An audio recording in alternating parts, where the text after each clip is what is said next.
Assalamualaikum Sobat Tristan, kembali lagi di Bibir SMK, bincang-bincang remaja SMK bersama saya Geristan. Kali ini kita ditemani oleh Mbak Cantik nih. Coba perkenalin dong, namanya siapa? Ya, halo, kenalin, nama aku Stephanie Michelle Handoko, bisa dipanggil Michelle. Dari SMK Negeri 6 Yogyakarta. Sama nih kita nih.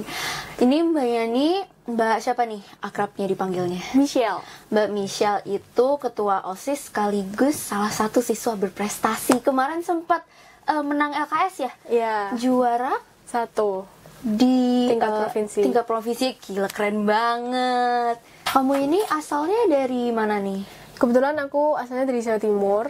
Berarti ngekos? Ya, di sini ngekos, anak rantau. Waduh, Jawa Timur bagian mana nih? Lahirnya di Madiun, tapi sekarang yang paling baru nih tinggalnya di Ponorogo. Oh gitu.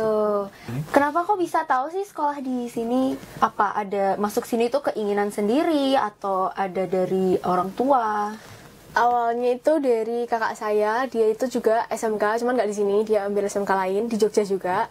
Nah, terus habis itu orang tua saya tanya waktu saya udah kelas 3 SMP kayak, kamu gimana, mau SMA atau SMK aja? Terus kayak saya lihat SMK itu seru. Nah, terus mulai searching SMK apa aja yang ada di Jogja. Nah, salah satu yang menarik waktu itu ketika searching itu SMK 6. Terus pariwisata, dan itu kayaknya cocok nih sama saya. Akhirnya aku pilih ke sini. Berarti bisa bahasa-bahasa apa aja nih pariwisata nih? Bahasa Inggris, bahasa Prancis, sama bahasa Jawa.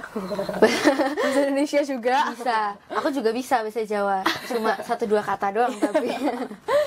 Kalau kemarin itu waktu LKS, itu kamu di bidang apa?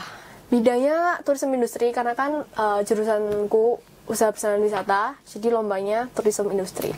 Tourism industri itu ngapain aja sih lombanya? Sebenarnya ada 3 bidang, itu ada ticketing, guiding, sama tour planning. Cuman yang dilombain kebetulan tour planning sama guiding. Itu pakai bahasa Inggris atau bahasa Indonesia? Full Inggris, semuanya Inggris. Widih, keren. Berarti bisa nih bahasa Inggris nih, lancar dong bahasa Inggrisnya. Kita nih kan di sekolah itu OSIS. Saya nih sebagai bahasanya bawahannya Michelle ya. Michelle ketua OSISnya nih. Boleh di-share dong suka dan dukanya sebagai ketua OSIS. Ayo. Kalau sukanya sih karena saya jadi bisa menuangkan ide-ide saya yang saya punya gitu ya ke sekolah, terus juga bisa berdampak juga buat sekolah gitu, ngebantuin beberapa job desk-nya sekolah gitu kan. Cuman dukanya ya ini sih misalkan di beberapa kesempatan mungkin harus mengorbankan waktu, tenaga, pikiran, itu sih yang paling jadi dukanya. Cuman ya nggak apa-apa sih, apalagi sibuk-sibuk rapat segala macam. Ya, biasanya itu. ada nggak rapat malam gitu? Kebetulan kalau rapat malam sekarang kan zamannya ada Google Meet, pakai Zoom kan, jadi nggak terlalu yang gimana-gimana sih, asal Google Meet sama Zoom-nya lancar ya lancar gitu. Masuk OSIS tuh kenapa sih? Apa yang buat tertarik buat masuk OSIS? Sebenarnya kalau masuk OSIS tuh karena dari SMP aku juga OSIS ya. Jadi di SMK tuh tetap pengen berorganisasi, cari relasi juga, terus ya karena memang suka berorganisasi gitu. Jiwa sosialnya gede nih berarti. Enggak juga sih. Tapi karena suka maksudnya suka berorganisasi itu karena di situ kan banyak pelajaran yang bisa diambil selain dari sosialisasinya aja ya, tapi juga memanage ego kita, dan pokoknya memanage diri sendiri lah di organisasi itu.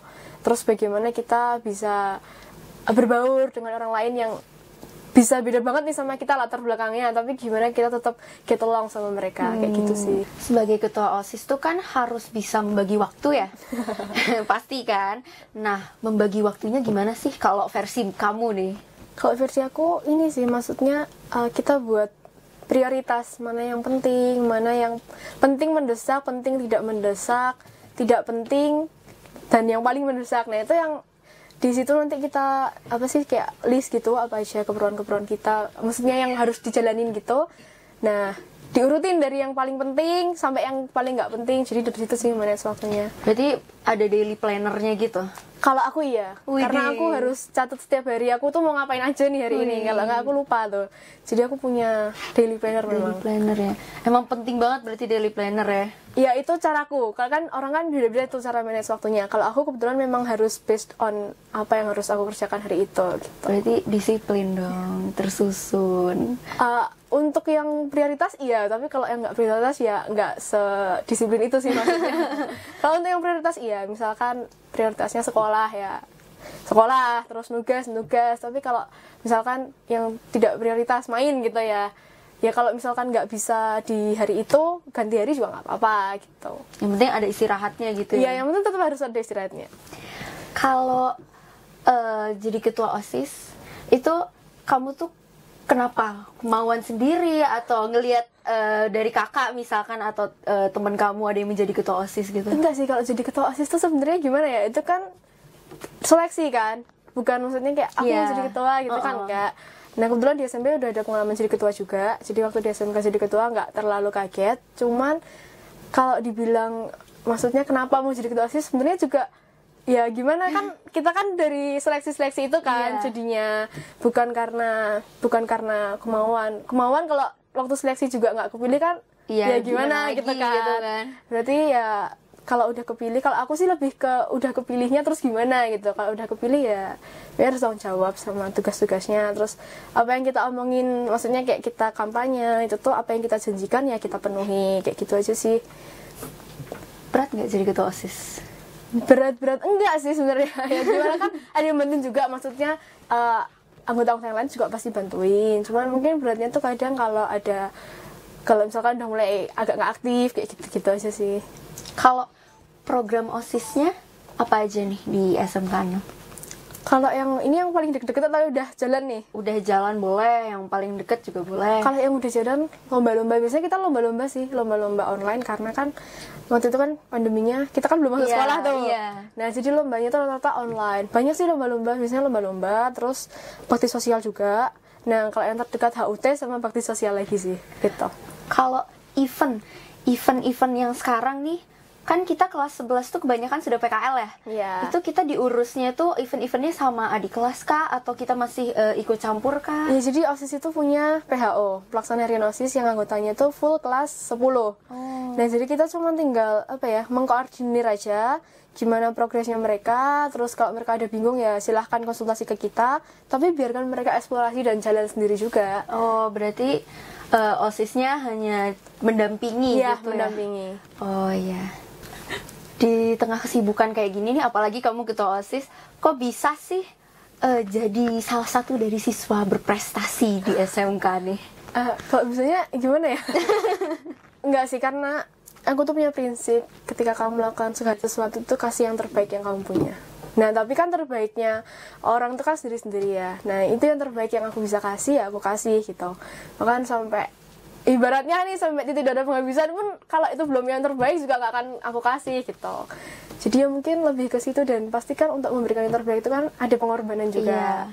Kayak gitu. Berarti do your best gitu ya? Ya, do your best pasti itu harus.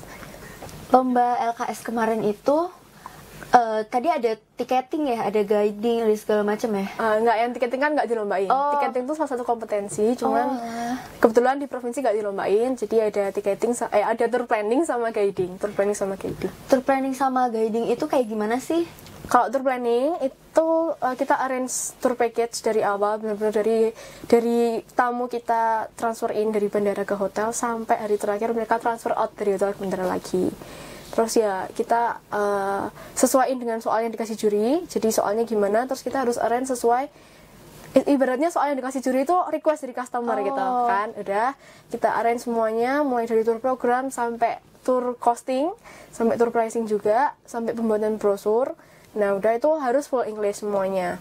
Bahkan hitungan pun itu akan dipindahkan ke USD gitu. Jadi dari hitungan kita rupiah itu dikonvert ke USD. Terus habis itu kalau yang tour guiding, yaitu kita kayak nge-guide tamu dan pakai full English juga. Nah, jadi kita jelasin tuh apa aja. Biasanya kalau habis transfer in kan di lomba itu kan ibaratnya habis transfer in, nah terus on board, nah itu kita jelasin tuh apa aja biasanya informasi-informasi yang kita kasih di on board. Terus habis itu nanti checking di hotel, prosedurnya bagaimana, terus ya udah, jadi kita ini kayak seakan-akan beneran handle tamu gitu. Oh gitu. Itu tuh modelnya video atau ngomong ke jurinya atau emang ada peragaannya gitu? Live. Jadi langsung di depan juri yang guiding. Yang tour planning kan, kalau tour planning belakang layar tuh di komputer, tapi juga secara langsung, jadi on-site lombanya, di tempat lombanya gitu. Susah nggak? Sebenarnya menurut aku iya, karena kompetitor aku itu rata-rata kelas 12, sedangkan aku tuh masih kelas 11. Jadi secara pelajaran juga mungkin mereka udah dapat lebih banyak dari aku. Cuman ya Keren dong tapi dong. aku nggak menyerah sampai situ aja, maksudnya kayak ya udah nggak apa-apa, kompetitornya kelas 12 buktikan kalau kamu kelas 11 juga bisa gitu sih. Waktu itu aku mikirnya gitu. Terus dari pelatihan-pelatihan yang dikasih guru pembimbing aku, itu pun aku sampai kayak minta ekstra gitu kadang, kayak apalagi yang tour planning itu kan aku masih agak awam gitu kan sama tour planning. Kalau tour guiding kebetulan aku tuh udah ada pengalaman, pernah diajak guruku, jadi agak nggak terlalu struggling. Tapi yang tour planning itu bener-bener awam, baru kan, terus juga menyesuaikan dengan request customer gitu. Apalagi ini kan tamunya itu bule ya, bukan domestik kan, jadi lebih harus picky gitu untuk destinasinya. Nah ya di situ belajar destinasi, belajar hotel yang sering dikunjungi, restoran juga. Terus ya udah. Belajarnya berapa lama tuh? Kalau latihannya sendiri cuma 10 kali latihan sih. Cuman kan aku kalau nggak pas latihan kan juga tetap bisa belajar kan. Ya, jadi kadang baca-baca sendiri atau eksplorasi sendiri, lihat-lihat tour paket yang udah pernah kejual kayak gitu-gitu. Kalau belajarnya kamu minimal berapa jam per hari sih? Enggak, kalau aku nggak ada patokannya gitu sih. Kalau aku belajar itu tergantung moodnya aja. Kalau aku nggak mood ya aku nggak eksplorasi gitu. Maksudnya kalau udah latihan nih, biasanya aku di rumah juga nggak yang terus baca terus belajar lagi gitu, nggak. Biasanya aku di rumah pakai untuk me time, buat main, nonton kayak gitu-gitu, cenderung kayak gitu. Kita ini kan di umur segini nih lagi masih pengen exploring, keluar main-main sama temen kan. Gimana sih caranya menurut kamu nih biar bisa kontrol diri gitu, biar bisa tahan-tahan, oh aku harus kayak gini, nggak boleh kayak gitu. Kalau aku main sebenarnya juga main, aku juga suka kok main. Apalagi aku anak UPW kan ya, aku suka traveling, suka explore ke tempat baru. Cuman gimana caranya ketika kita explore tempat baru itu kita juga dapat ilmu yang baru gitu. Jadi misalkan kayak kita explore ke kota gede tuh, kita main ke kota gede. Nah kita ngulik juga nih di kota gede tuh ada apa aja, sejarahnya gimana dan lain-lain. Jadi ketika kita main, kita tuh juga dapat ilmu lainnya selain mainnya itu tadi. Sebenarnya gitu sih. Terus kalau misalkan main-main yang lain kayak misalkan nongkrong dan lain-lain, aku juga nongkrong, cuman harus tahu diri aja sih gimana cara bagi waktunya, mana saatnya belajar, mana saatnya main kan. Maksudnya kita kan memang pelajar kan ya. Nah ya kayak gitu aja sih. Berarti harus lihat-lihat tempat juga ya. Ya harus tahu situasi kondisinya juga gimana gitu. Berarti sama kayak tadi bikin daily planner segala macam itu udah termasuk caranya buat ngontrol diri ya. Kalau jadi planner kan lebih ke manage waktunya ya. Tapi kalau untuk kontrol diri itu menurutku ya itu kesadaran diri sendiri aja sih.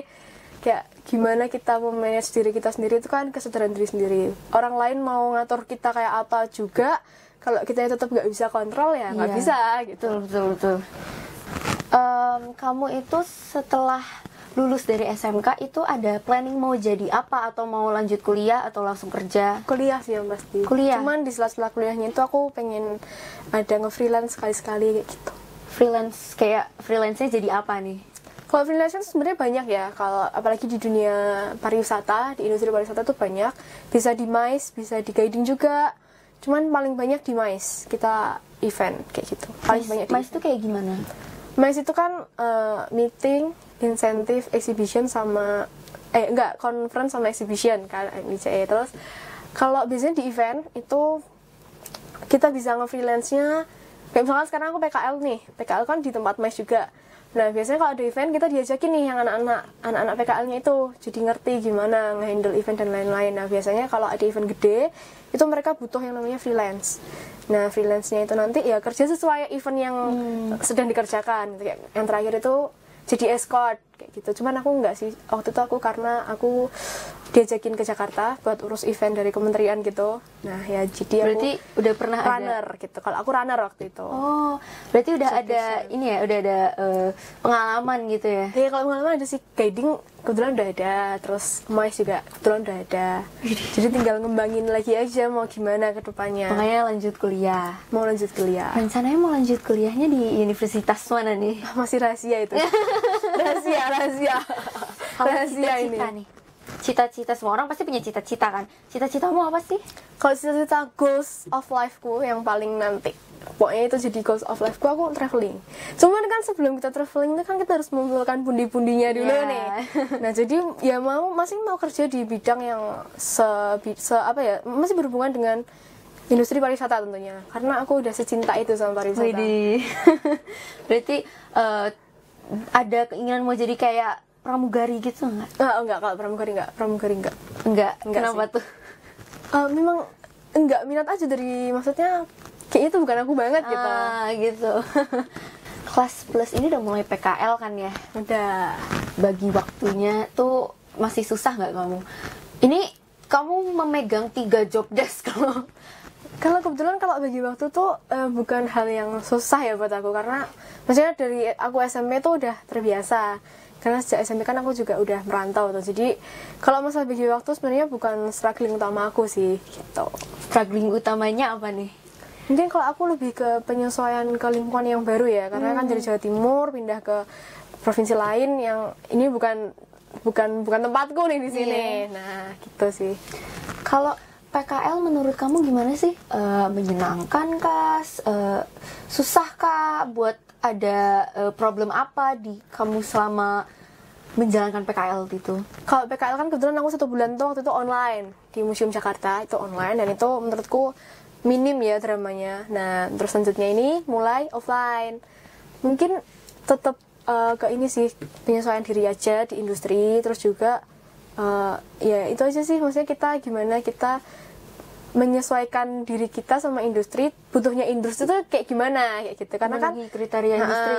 karena pada akhirnya kan kita juga kerjanya masih di lingkungan pariwisata tuh, jadi harus ngerti dari sekarang gimana sih kerja di dunia industri itu kayak gimana gitu sih. Menyenangkan atau Seneng sih kalau aku, karena dari dasarnya tuh aku udah, sejak aku masuk ke sini tuh aku udah cinta duluan nih sama jurusanku. Nah kalau udah cinta tuh gampang tuh, udah minat banget ya? kalau udah suka kan, nah itu pasti gampang. Jadi gimana ya, kalau aku intinya cinta dulu sama apa yang kamu kerjain, nah itu pasti akan gampang untuk memberikan yang terbaik. Ya kayak kita cinta sama orang deh, pasti kita maunya kasih yang terbaik kan. Nah yang sama, kalau kita cinta sama apa yang kita lakukan, ya pasti kita maunya kasih yang terbaik. Betul sih. Tadi itu kamu menyebutkan kesusahan kamu itu selama merantau ini tuh menyesuaikan diri kan? Menyesuaikan diri versi kamu itu kayak gimana? Lebih ke adaptasi sama lingkungannya aja sih, karena kan di sini sama di Jawa Timur itu kan beda ya, secara apapun beda, secara gaya pendidikan, pertemanan dan lain-lain. Ya tinggal pinter-pinternya kita menyesuaikan diri. Kalau aku sih biasanya ngamatin dulu, terus ya udah, kalau udah ya tinggal jalan aja sih, let it flow. Selain itu ada nggak sih problem lain kayak misalkan homesick, kangen sama orang tua? Iya, kalau kangen tuh Pasti siapa yang nggak ada, kangen ya. gitu kan. Kangen tuh pasti, cuman ya ingat tujuannya. Maksudnya dulu yang minta sekolah di Jogja juga siapa? Aku sendiri kan. Jadi apapun pilihan aku tuh aku harus, maksudnya orang tua aku udah ngajarin nih, ketika kamu memutuskan untuk memilih sesuatu, harus dengan penuh tanggung jawab menjalankannya. Jadi kalau kamu di Jogja, resikonya jauh dari orang tua ya kangen. Tapi bagaimana kamu manage dirimu untuk, ya misalkan kalau kangen ya solusinya telepon, video call kan kayak gitu. Terus ya kayak gitu aja sih kalau aku.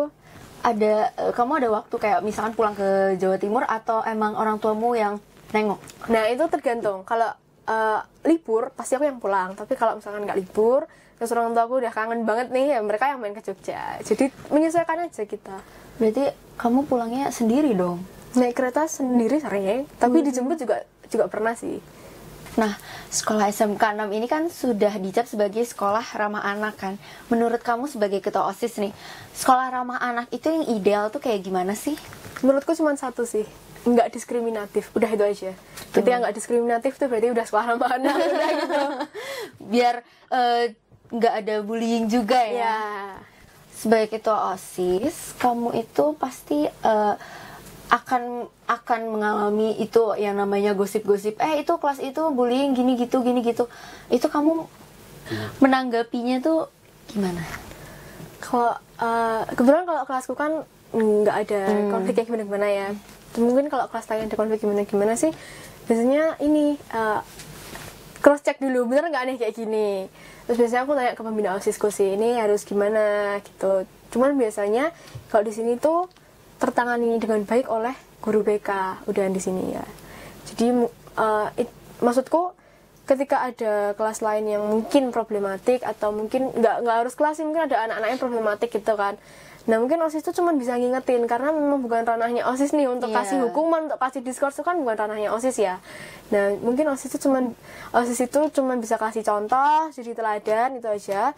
Nah masalah yang seperti itu akan tertangani sendirinya oleh guru BK dan jajarannya gitu. Berarti bukan ranahnya OSIS ya? Iya, kalau menurutku kalau misalkan kasih hukuman, kasih diskors itu memang bukan ranahnya OSIS kan itu ranahnya kesiswaan. Nah OSIS itu apa sih ranahnya kita ya? Ranahnya kita tuh jadi teladan, udah itu aja sebenarnya. Jadi contoh ya? Jadi contoh, udah itu. Kamu sebagai ketua OSIS tuh pasti jadi teladan buat semua. Contoh kan ya. Berat gak sih? Kalau berat atau enggak sih. Karena maksudnya aku sendiri pun kalau aku nggak jadi ketua OSIS, aku tetap mau ini loh, maksudnya tetap mau mematuhin aturan gitu loh. Karena itu sendiri juga balik lagi ke kita, itu jadi personal brandingnya kita gitu. Menurut kamu itu perkumpulan OSIS, misalkan nggak harus perkumpulan OSIS sih ya, perkumpulan siswa gitu, nasional maupun misalkan kita ngomongnya langsung jauh ke internasional, itu perlu nggak? Forum OSIS nasional buat SMK itu ada. Oh ada? Ada. Oh aku malah baru tahu. Ya forum OSIS tingkat nasional itu ada. Kamu masuk? Maksudnya kita ini sih bareng-bareng, itu kan yang masuknya bukan perorangan tapi kan instansi kan, sekolah. Berarti menurut kamu itu penting atau bisa di skip kalau menurutku aja, ya gitu? Kalau menurutku nih lebih penting organisasinya kita di dalam ini dikuatin. Jadi ketika kita mau ekspansi keluar itu lebih gampang. Kalau cuman ekspansi keluar tapi yang di dalamnya nggak dikuatin, rapuh ini, rawan dengan perpecahan gitu. Menurutku gitu. Jadi kalau sekarang itu fokusnya adalah memperkuat yang di dalam dulu. Nanti kalau yang di dalam udah kuat, pasti mau ekspansi keluar itu gampang. Gitu. Karena kalau keluar itu pasti konfliknya lebih gede daripada ketika kita cuman di intern sekolah. Betul. Gitu. Jadi harus menguatkan dalamnya dulu biar gak ada perpecahan juga ya. Meminimalisir sih sebenarnya. Minimalisir konflik aja. Jadi kita tuh kan sebagai remaja milenial nih, main-main itu pasti sering kan. Circle juga kadang tuh nggak bisa kita kontrol sendiri gitu, bertemannya kayak gimana, harus sama siapa gitu. Menurut kamu ada saran gak nih? Gimana sih caranya biar kita tuh bisa masuk circle yang baik, milih temen yang baik itu kayak gimana, pilih-pilih yang baik itu kayak gimana gitu? Menurutku kalau sebelum kita kenal dengan circle-nya, kita harus kenal dulu sama diri sendiri. Kalau kita udah kenal sama diri sendiri, pasti tahu baik buruknya gimana. Terus kita tuh cocoknya sama orang yang kayak gimana. Terus tahu mengkontrol diri sendiri bagaimana, kayak gitu. Terus nanti kalau udah kita kenal diri sendiri dengan baik, pasti dengan sendirinya kita juga akan cari hal-hal itu yang baik buat kita tentunya. Yang apa ya, maksudnya ada hal-hal positif yang return ke kita, yang balik ke kita gitu loh. Nah, termasuk untuk pilih pertemanan itu juga kita harus tahu nih mereka itu gimana, misalnya kita mengenali. Nah kalau udah tahu mereka nih nggak baik buat kita gitu ya, tetap kita harus baik sama mereka, cuman mereka bukan sebagai apa ya, bukan sebagai dekat ya, bukan teman dekat kita gitu, bukan sebagai sahabat kita, cuman ya kita baik harus sama semua orang. Cuman untuk pilih circle ya harus pilih-pilih memang. Berarti harus selektif apa ya, gitu. pilih-pilih Ya, harus teman, selektif. Cuman kita harus baik nih sama semua orang gitu. Gimana tuh? Pokoknya baik sama semua orang tuh harus. Cuman masuk ke circle-nya kita harus selektif. Gimana nih caranya biar kita tuh terhindar dari orang-orang toksik kayak gitu? Ya, itu tadi, kenal sama diri kita sendiri. Kalau kita udah kenal sama diri kita sendiri, kita tahu nih, oh ini udah toksik nih, nggak baik nih buat kita. Kita otomatis akan mundur teratur tuh, pasti akan menghindar. gitu. Tuh kebanyakan tuh problem dari teman-temanku sendiri yang terjerat dalam circle-circle toxic kayak gini tuh, mereka tuh takut kehilangan orang sama terlalu banyak mikirin, ih nanti kalau misalkan aku ninggalin dia itu nanti gimana ya, tanggapan orang-orang ke aku, nanti aku dipikir kayak gini. Itu gimana nih cara manage diri tuh biar nggak terlalu mikirin omongan orang yang kayak gitu? Kalau aku nih, kita tuh nggak bisa mengontrol perlakuan orang lain. Kita nggak bisa nih ngontrol sikapnya orang lain, nggak bisa ngontrol baik buruknya orang lain. Yang bisa kita kontrol kan diri kita sendiri. Ya udah, kontrol aja diri kita sendiri. Kalau misalkan bakal diomongin, ya pasti bakal diomongin. Tapi tergantung kita mau nanggepin omongannya atau kita anggap angin lalu nih. Nah udah, gitu aja. Jadi kita tuh nggak bisa mengontrol orang lain, yang bisa kita kontrol diri kita sendiri gitu. Berarti omongan-omongan orang di luar sana tuh nggak bisa kita kontrol ya? Nggak bisa, pasti nggak bisa. Yang bisa kita kontrol respon hatinya kita. Kita mau gimana gitu. Di sekolah ini kan kita tuh dikasih PR kan pastikan, terus tanggungan, apalagi anak SMK tuh PKL kayak gitu ya. Itu pasti kita ngerasa ada stres kan. Stres dari tekanan dari sekolah, dari diri sendiri, atau mungkin dari orang tua. Itu gimana mengelola stres itu agar nggak berlarut-larut gitu? Ya balik lagi, gimana ya, jawabanku pasti selalu monoton untuk ke kontrol diri sendiri, pasti gitu. Karena misalkan nih PR-nya banyak, berarti kita bisa pakai metode 35, misalkan 30 ngerjain PR, 5 istirahat, 30 ngerjain lagi, 5 istirahat, atau metode-metode lain yang cocok nih soalnya tiap orang kan beda nih. Kalau aku misalkan aku kayak gitu, nah tapi orang lain belum tentu metodenya sama kayak aku ya. Jadi harus bisa kenal diri sendiri, kontrol diri sendiri, itu penting banget menurutku.